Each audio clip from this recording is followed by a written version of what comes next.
नमस्कार दोस्तों। आज मैं एक बार फिर आया हूँ एक और न्यूरोलॉजिकल प्रॉब्लम लेके आप लोग के सामने। ये प्रॉब्लम भी बहुत कॉमन है और आप सभी जानते हैं headache. Headache is very common and headache मैं आपको बताऊं कई तरीके के होते हैं, जिसमें से एक प्रकार का हेडेक जो होता है वो है माइग्रेन, और आज हम इसी के बारे में डिस्कस करेंगे। दोस्तों, migraine second most common headache है। पहला most common headache tension type headache होता है, जिसके बारे में आज हम डिस्कस नहीं कर रहे हैं।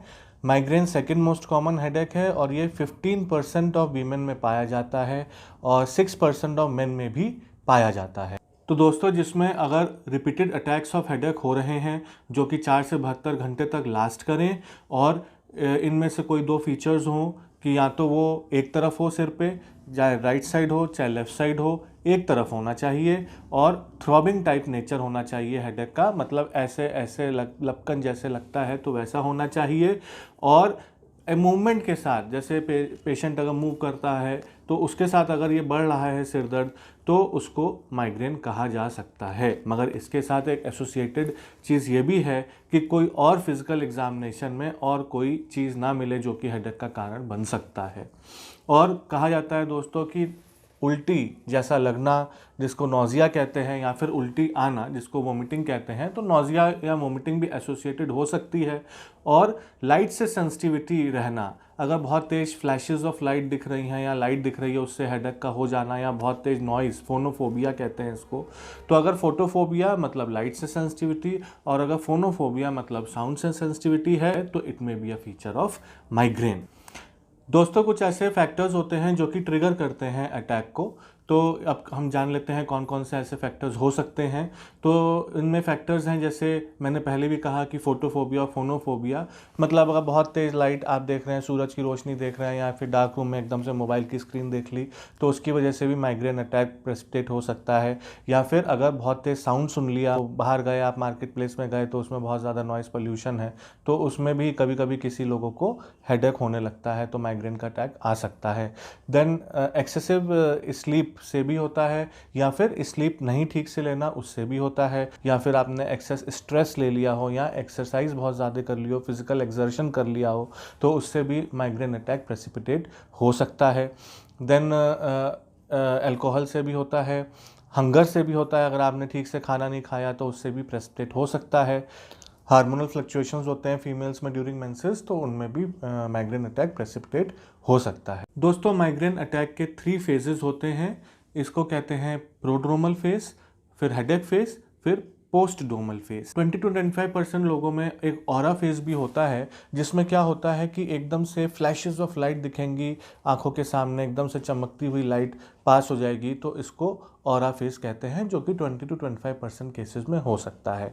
अब हम फेजेस पे आते हैं दोस्तों कि प्रोड्रोमल फेज क्या होता है। प्रोड्रोमल फेज में क्या होता है कि लोगों को हेडेक होने के पहले, कुछ घंटे पहले या एक दिन पहले ये सब सिम्टम्स शुरू हो जाते हैं कि बहुत ज़्यादा स्लीपीनेस होती है, ड्राउजीनेस होती है, या फिर कोई कोई बहुत ज़्यादा यॉन करने लगते हैं, टायर्डनेस होती है, मूड स्विंग्स हो सकते हैं, नेक डिस्कम्फर्ट लग सकता है, और उसके बाद फिर हेडेक ट्रिगर हो जाता है, जिसमें unilateral throbbing type of headache होगा और एसोसिएटेड विद नॉजिया और वोमिटिंग, फोटोफोबिया और फोनोफोबिया।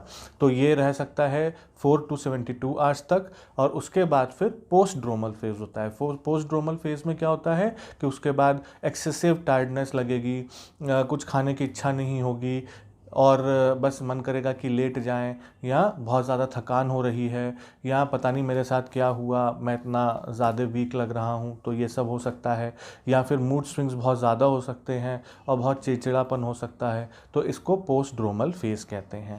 अब दोस्तों, हम आते हैं कि फिर क्या करना चाहिए जिनको हेडेक होता है। तो उसमें 2 तरीके होते हैं जो कि डॉक्टर्स बताते हैं अपने पेशेंट्स को, कि या तो आप दवाइयों का यूज़ कर सकते हैं अगर बहुत ज़्यादा आपको प्रॉब्लम हो रही है, या फिर आप नॉन फार्माकोलॉजिकल मैनेजमेंट कर सकते हैं अगर जिनको माइल्ड सिम्टम्स होते हैं, जिनको स्टार्टिंग है माइग्रेनस अटैक की, जो उसको टॉलरेट कर सकते हैं हेडेक्स को, तो बेटर रहता है जैसे कहा जाता है कि prevention is always better than cure, so we should prevent the trigger factors जो कि कॉज करता है माइग्रेन को, उनसे हमें बचना चाहिए।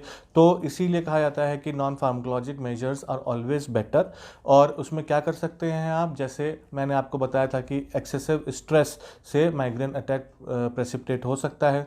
तो ये कहा जाता है दोस्तों कि स्ट्रेस तो सबको एक जैसा ही होता है, बट माइग्रेन जिनको होता है रेस्पॉन्सिवनेस उनकी बढ़ जाती है टू स्ट्रेस। स्ट्रेस को हमें कम करने के लिए क्या कर सकते हैं, हम मेडिटेशन कर सकते हैं, योगा कर सकते हैं, तो उससे हमारी रेस्पॉन्सिवनेस टू स्ट्रेस थोड़ी कम हो सकती है। फिर excessive use of alcohol, excessive use of caffeine, ये सब अवॉइड करना चाहिए।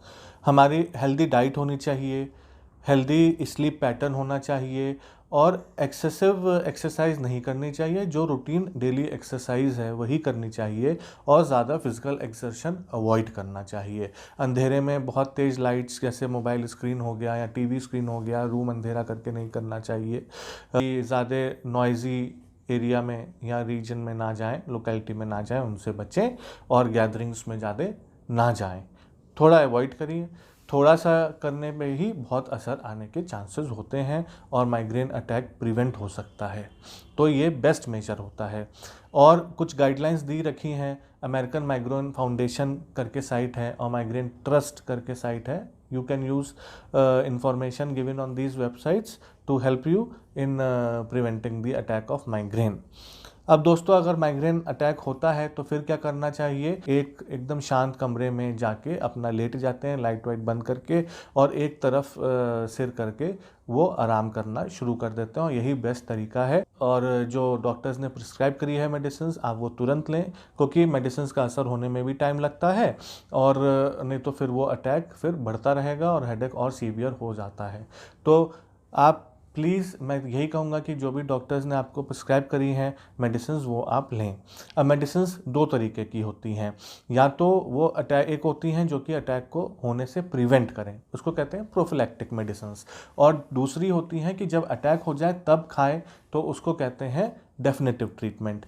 तो प्रोफिलैक्टिक मेडिसिन्स कुछ होती हैं जिससे हम अटैक की फ्रीक्वेंसी को कम कर, जैसे अगर आपको हफ्ते में 4 दिन अटैक आ रहे हैं, तो अब हफ्ते में आपको 1 दिन अटैक आएगा, फिर 2 हफ्ते में 1 दिन आने लगेगा, फिर 2 महीने में 3 महीने में 2-3 बार अटैक्स आएगा।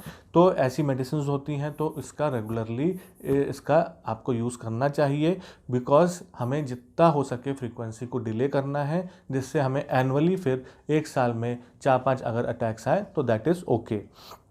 फिर दूसरी होती है कि जब अटैक आ गया, अटैक पड़ गया, तो फिर आपको डेफिनेटिव मैनेजमेंट होता है, उसका मेडिसिन होती हैं जो कि लेना चाहिए, जिससे अबॉर्ट कर दें अटैक्स को और ज़्यादा इंटेंस होने से। तो दोस्तों, मुझे आशा है कि आपको ये मेरा वीडियो माइग्रेन पे यूज़फुल लगा होगा, और आपको कोई भी क्वेरीज हो तो you can go on American migraine foundation website और migraine trust website to help yourself. और आशा करता हूँ दोस्तों मेरी ये इन्फॉर्मेशन आपके लिए यूज़फुल रहे, और आप प्लीज़ मेरा वीडियो को सब्सक्राइब करें, लाइक करें, और ज़्यादा से ज़्यादा लोगों के साथ शेयर करें, जिससे सबको इसकी नॉलेज हो। जय हिंद, जय भारत, नमस्कार।